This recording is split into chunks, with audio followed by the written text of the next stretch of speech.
तो बात करते हैं मेगलोब्लास्टिक एनीमिया के नोट्स की यार। ठीक है, तो मेगलोब्लास्टिक एनीमिया क्या है? It is type of anaemia, it is characterised by what? It is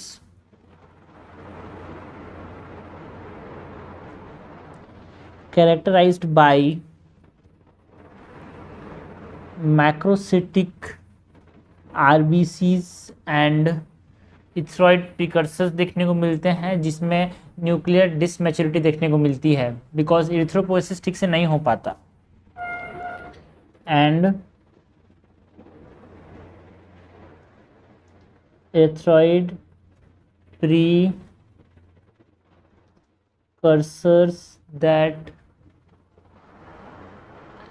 shows nuclear dismaturity, ineffective thrombophosis।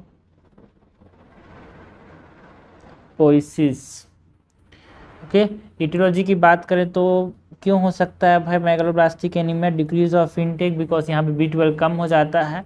तो देखेंगे इटियोपैथोजेनेसिस मतलब पैथोफिजियोलॉजी में क्या होता है। सो अगर डिक्रीज इनटेक हुआ विटामिन B12 का, जो कि क्यों हो सकता है भाई? आदमी कोई वेजिटेरियन डाइट खाता है उसमें, या फिर कोई ठीक से खाना नहीं खा रहा हो, माल न्यूट्रिशन के केस में देखने को मिल सकता है decrease intake of vitamin B12, या फिर फोलिक एसिड की कमी हो सकती है बिकॉज मिल्क जो है लाइक गोट मिल्क उसमें कम होता है ये।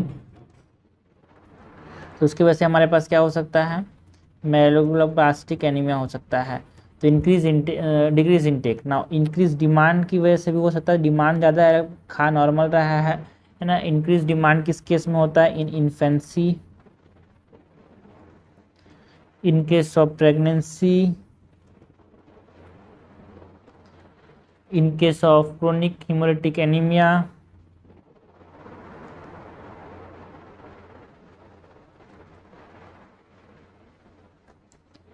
in case of lactation, in case of hyperthyroidism,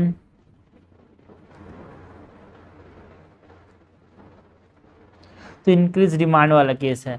और हम बात करें डिक्रीज एब्जॉर्प्शन की, कुछ केसेस में क्या होता है? एब्जॉर्प्शन कम हो जाता है यार, एब्जॉर्प्शन कम हो जाता है। लाइक केसेस की बात करें तो कुछ कंडीशंस है जहाँ पे B12 का एब्जॉर्प्शन कम हो जाता है। कब भाई? जब फेलियर है, सीक्रेट नहीं कर पा रहा है इंट्रिंसिक फैक्टर्स, है ना। बिकॉज इंट्रिंसिक फैक्टर्स जो है वो विटामिन B12 के एब्जॉर्प्शन के लिए रिस्पॉन्सिबल होते हैं। या फिर कोई सीलिएक डिसीज़ है उसमें B12 का एब्जॉर्प्शन ठीक से नहीं होता, माल एब्जॉर्प्शन सिंड्रोम है।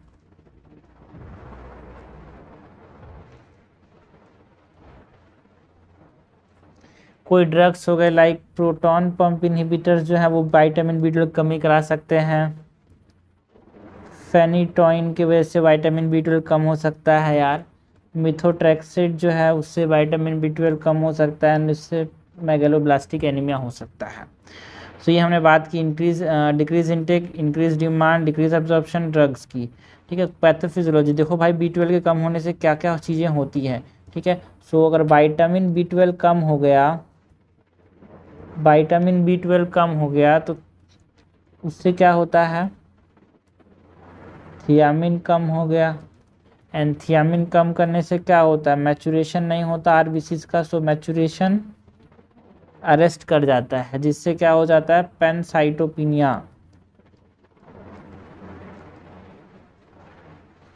ओके, और क्या हो सकता है भाई? देखो विटामिन B12 कम हो गया, है ना, विटामिन B12 कम हो गया। विटामिन B12 कम होने से क्या हो गया? सक्सिनाइल कोएंजाइम ठीक से नहीं बन पाया।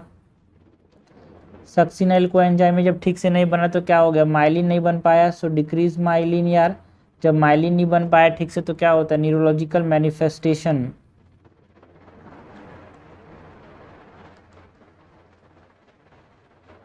ओके, और ये जो न्यूरोलॉजिकल मैनिफेस्टेशन है वो सिकल सेल डिसीज में भी देखने को मिलते हैं। एंड मेगलोब्लास्टिक एनीमिया में तो सिकल सेल डिसीज में मिस हो गया था। तो अगर हम बात करें न्यूरोलॉजिकल मैनिफेस्टेशन की, तो यहाँ पे अगर मैं क्लिनिकल फीचर्स में भी इसको ऐड कर सकते हैं, बट यहीं पे मैं इसको ऐड कर दे रहा हूँ। ठीक है, B12 के ठीक है, सो क्लिनिकल फीचर्स में देखेंगे। ठीक है, सो ये हो गया हमारे पास क्या, पैथोफिजियोलॉजी। नाउ क्लिनिकल फीचर्स अगर हम बात करें, सो क्लिनिकल फीचर्स में क्या देखने को मिलेगा भाई, पहले तो एनीमिया हो गया है, ब्लड लॉस की वजह से हमारे पास एनीमिया देखने को मिलेगा, तो ठीक से है ना। So anaemia is the first clinical feature. Anorexia देखने को मिल सकता है। व्हाट इज एनोपेक्सिया, भूख ना लगना या फिर लॉस ऑफ एपेटाइट, एनोरेक्सिया भी बोलते हैं इसको।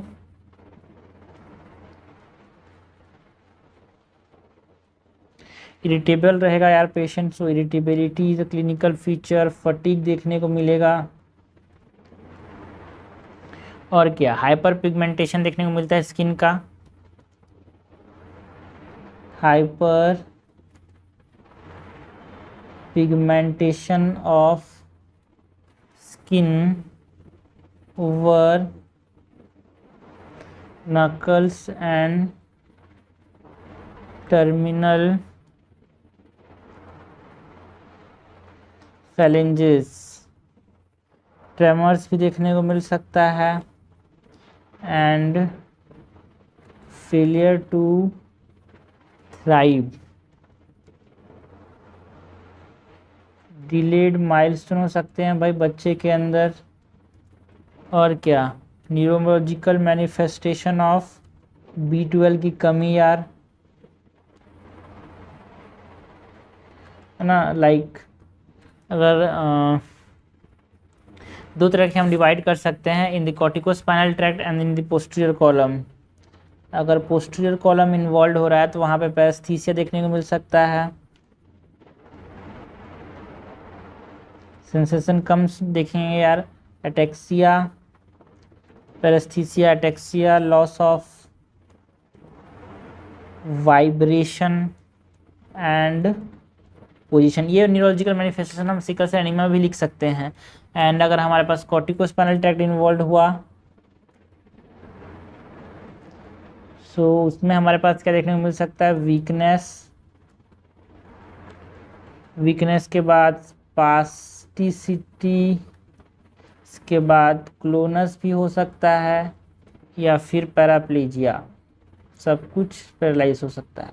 ठीक है, तो ये हो गया। और क्या है भाई, पाल्पिटेशंस हो सकते हैं कार्डियोवास्कुलर मैनिफेस्टेशन में, पाल्पिटेशंस, है ना, टिनिटस, हेडेक हो सकता है यार। ओके, ये सब क्लिनिकल फीचर्स की बात की हमने of megaloblastic anaemia. Now investigation में क्या क्या कराएंगे यार, इन्वेस्टिगेशन में सबसे इम्पोर्टेंट क्या है, ब्लड में हमको क्या देखने को मिलेगा, ब्लड इन्वेस्टिगेशन जब हम कराएंगे सो उसमें क्या देखने को मिलेगा भाई, पेनसाइटोपिनिया, पेनसाइटोपिनिया देखने को मिल सकता है, मैक्रोसाइटिक आरबीसीज होंगे। और क्या, हाइपर सेगमेंटेड न्यूट्रोफिल्स देखने को मिल सकते हैं।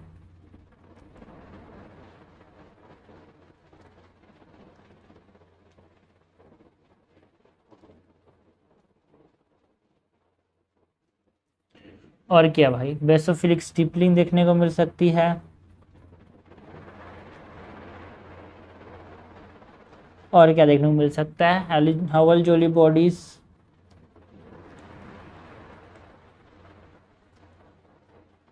ये हमारे पास पेरिफेरल ब्लड स्मीयर में देखने को मिला। और क्या भाई, बोन मैरो में जब हम जांच कराएंगे, बोन मैरो को जांच कराने से क्या देखने को मिलेगा बोन मैरो में, है ना, हाइपर सेलुलर, बिकॉज लाइसिस ठीक से आरबीसी नहीं है तो क्या बनाएगा, ज़्यादा आरबीसी बनाएगा तो इसकी वजह से बोन मैरो क्या होगा, हाइपर सेलुलर, ना। सीरम विटामिन B12 जब हम चेक कराएंगे, सीरम विटामिन B12 चेक कराएंगे या फिर फोलिक एसिड चेक कराएंगे तो वो क्या दिखाएगा, कम दिखाएगा यार। ओके, और क्या करा सकते हैं यहाँ पे इन्वेस्टिगेशन में, लैक्टेट डिहाइड्रोजनेस बढ़ा हुआ रहेगा।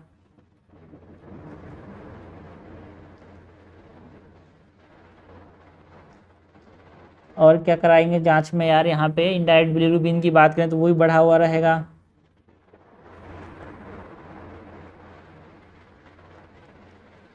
ओके, तो ये हो गया इन्वेस्टिगेशन। और ट्रीटमेंट कैसे करेंगे, पहले तो फोलेट देंगे, फोलेट की कमी हो गई है, फोलेट देंगे। फोलेट कितना देंगे वो इम्पॉर्टेंट है यहाँ पे, 1 to 5 मिलीग्राम पर डे, कितना दिन के लिए, 3 to 4 वीक्स के लिए। और क्या करेंगे भाई, सो कंटिन्यू करेंगे 1 to 2 एडिशनल मंथ के लिए, क्योंकि हमको रिप्लेनिश क्या करना है, स्टोर्स को कंटिन्यू फॉर 1 to 2 months और 1 to 2 additional months to replenish stored। And vitamin B12 कितना देंगे? विटामिन B12 500 to 2000 माइक्रोग्राम पर डोज इंट्रामस्कुलर इंजेक्शंस की बात हो रही है। एंड टैबलेट, और इसको इंजेक्शन को कब देंगे? अल्टरनेट डे में फॉर 2 to 3 weeks। एंड इसके बाद मेंटेनेंस थेरेपी यार, क्यों? हमको रिकरेंस को प्रिवेंट करना है, इसके लिए हम क्या करते हैं? Maintenance therapy. इसमें हम 100 to 250 माइक्रोग्राम पर मंथ देते हैं। क्या? इंट्रामस्कुलर। शुरुआत में 2-3 हफ्ते ज़्यादा देते हैं, उसके बाद पर मंथ कम देते हैं, ठीक है। एंड अगर न्यूरोलॉजिकल मैनिफेस्टेशंस देखने को मिले तो 2 weeks of vitamin B12 is followed by 2 weeks for 6 month and monthly हर बार देना B12 लाइफ टाइम के लिए। अगर न्यूरोलॉजिकल मैनिफेस्टेशंस दिख गए एक बार भी, ये जो विटामिन B12 है ना, इसको 2 weeks के लिए तो देंगे। यहाँ पे जो हाई डोज दी है विटामिन B12 का 2 to 3 weeks, तो दिए 2 to 3 weeks, उसके बाद क्या करना है? और तो दे रहे थे हम लोग, उसके बाद इट इज़ फॉलोड बाय, है ना, every 2 week for 6 month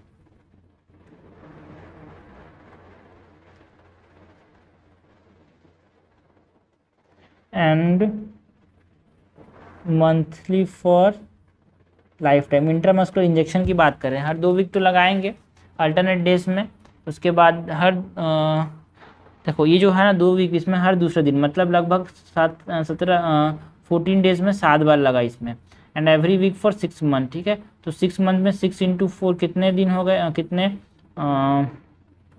weeks हो गए? 6 4 24 का 4 टू कैरी 4 1 जा 4 एंड 64/2 32 weeks हो गए। 32 एवरी 2 weeks 32/2 16 बार लगाना है इस 6 month में, ठीक है।